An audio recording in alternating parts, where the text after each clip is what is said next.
सामान्य नॉलेज की इस क्लास में आपका स्वागत है। आज की क्लास में हम नेशनल इनकम के बारे में पढ़ेंगे, लेकिन अब तक हमने introduction of economy, types of economy, budget and taxation, inflation, 5 year plan, इतना सब कुछ पढ़ लिया है। आज हम नेशनल इनकम पढ़ेंगे और 4-5 टॉपिक आई थिंक अभी और हैं। इसके बाद हमारा इकोनॉमिक कंप्लीट हो जाएगा, फिर हम नई क्लास स्टार्ट करेंगे, मतलब नए किसी सब्जेक्ट की। राष्ट्रीय आय मतलब कि नेशनल इनकम, तो ये क्या होता है? तो किसी भी अर्थव्यवस्था में एक वर्ष के दौरान उत्पादित वस्तुओं और सेवाओं का मूल्य राष्ट्रीय आय कहलाता है।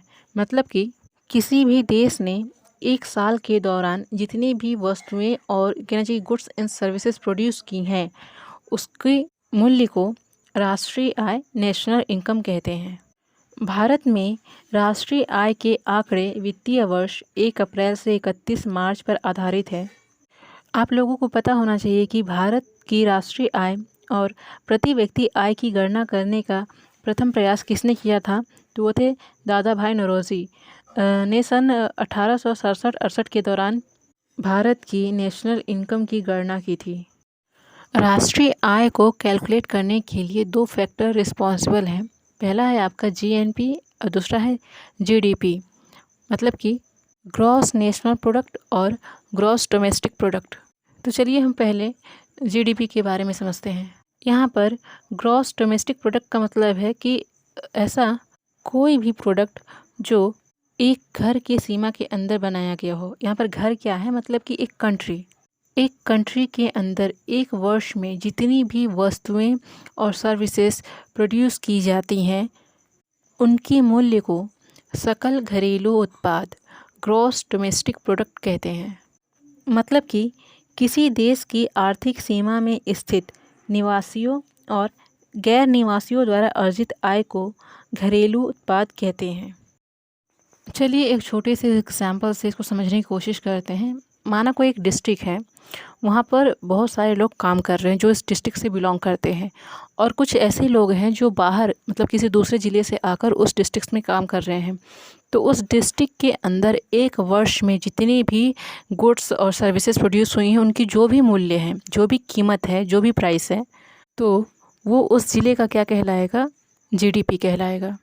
जीडीपी में हम उस देश के लोगों के साथ साथ जो बाहर की कंट्री से आए हैं और उस देश में काम कर रहे हैं, उनकी आय को भी कैलकुलेट किया जाता है। मतलब कि उनकी आय को भी शामिल करके हम जीडीपी निकालते हैं। जीडीपी कैलकुलेट करते समय उन लोगों को शामिल नहीं किया जाता जो उस कंट्री से जो बिलोंग करते हैं, लेकिन किसी अदर कंट्री में जाकर जॉब करते हैं और उनके द्वारा जो पैसे भेजे जाते हैं, उन पैसों को जीडीपी कैलकुलेट करते समय शामिल नहीं किया जाता। अच्छा, जीडीपी कैलकुलेट करने का फॉर्मूला क्या है? तो ये है GDP is equals to consumption plus gross investment plus government spending plus export minus import. ये आपके जीडीपी का फॉर्मूला होता है। जीएनपी, जिसे ग्रॉस नेशनल प्रोडक्ट कहते हैं, लेकिन अब इसका नाम बदल कर दिया गया है GNI, gross national income. GNP किसी अर्थव्यवस्था में उस आय को कहते हैं जो जीडीपी में विदेशों से होने वाली आय को जोड़कर प्राप्त किया जाता है। मतलब कि जीएनपी कैलकुलेट करते समय, दूसरे शब्दों में कहें तो, सकल राष्ट्रीय उत्पाद एक वर्ष की अवधि में एक देश में सामान्य नागरिकों द्वारा देश की घरेलू सीमा के अंदर या फिर बाहर उत्पादित की गई अंतिम वस्तुओं और सेवाओं के मूल्य को जीएनपी कहा जाता है। मतलब कि एक कंट्री में जो भी वस्तुएं और सेवाएं उत्पादित हो रही हैं और उस कंट्री के लोग जो बाहर जाकर काम कर रहे हैं, उनके द्वारा भेजे गए पैसों को भी इसमें शामिल किया जाता है। लेकिन इसमें से बाहर से आए लोगों के द्वारा अर्जित की गई आय को माइनस कर दिया जाता है।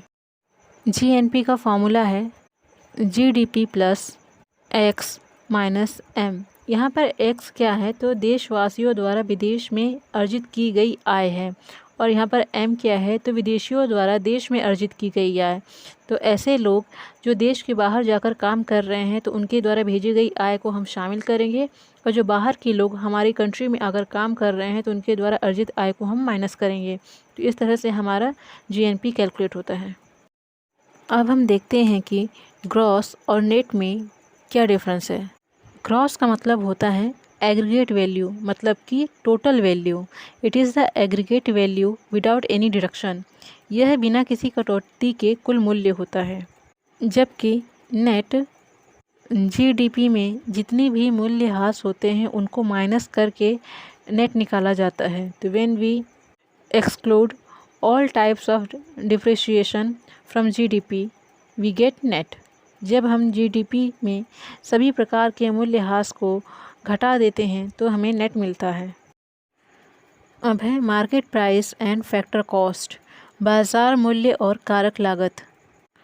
मार्केट प्राइस क्या होता है, तो वह कीमत जिस पर एक वस्तु को बाज़ार में बेचा जाता है, हम एमआरपी कहते हैं ना, सेम लाइक मार्केट प्राइस होता है। The price at which a commodity is sold in the market. अब है फैक्टर कॉस्ट, मतलब कि साधन लागत या फिर कारक लागत, दोनों की बात है। वह कीमत जिस पर एक वस्तु को बनाया जाता है जिसे कॉस्ट प्राइस कहते हैं। The price at which an article is made, किसी भी वस्तु को बनाने के लिए कितनी लागत लगी है उसे फैक्टर कॉस्ट कहते हैं। आज हमारा नेशनल इनकम टॉपिक कंप्लीट होता है। कल मतलब कि नेक्स्ट क्लास में हम नए टॉपिक के साथ क्लास कंटिन्यू करेंगे। तब तक के लिए thank you for watching and keep watching, और ऐसे ही रेगुलर क्लासेस के लिए आप हमारे चैनल को सब्सक्राइब करें। Thank you.